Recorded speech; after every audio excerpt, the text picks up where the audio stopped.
ముందుగా అందరికీ శ్రీరామనవమి శుభాకాంక్షలు. ఈరోజు శ్రీరామనవమి కాబట్టి నేను ఒక ప్రశ్న అడుగుతున్నా. మనం రాముడిని కేవలం పూజిస్తున్నామా లేదా ఆయన నుంచి మనం నేర్చుకుంటున్నామా?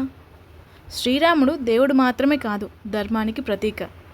ఆయన నుంచి మనం నేర్చుకోవాల్సిన లెసన్స్ 4 ఉన్నాయి. ఏమేమో చెప్పాలా? Lesson 1 discipline. పవర్ ఉన్న సింహాసనం వదిలి వనవాసం వెళ్ళాడు. ఎందుకు? కమిట్మెంట్కి విలువ ఇచ్చాడు కాబట్టి. Lesson 2 emotional control. అన్యాయం జరిగిన కోపంతో రియాక్ట్ కాలేడు, క్లారిటీతో రెస్పాండ్ అయ్యాడు. Lesson 3 responsibility. లీడర్ అంటే అథారిటీ కాదు, బాధ్యత. కుటుంబం కోసం, రాజ్యం కోసం, విలువల కోసం జీవించాడు. And finally lesson 4 character over comfort. Comfort వదిలి క్యారెక్టర్ చూస్ చేశాడు. సో శ్రీరామనవమి రోజు మనము ఒక నిర్ణయం తీసుకుందామా? బ్లేమ్ తగ్గిద్దాం, డిసిప్లిన్ పెంచుదాం.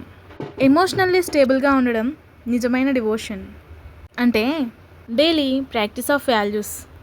మీరు కూడా రాముడి వాల్యూస్ని ఫాలో చేయాలి అనుకుంటే కామెంట్లో ధర్మ అని టైప్ చేయండి. అందరికీ once again happy Sri Rama Navami. Thank you.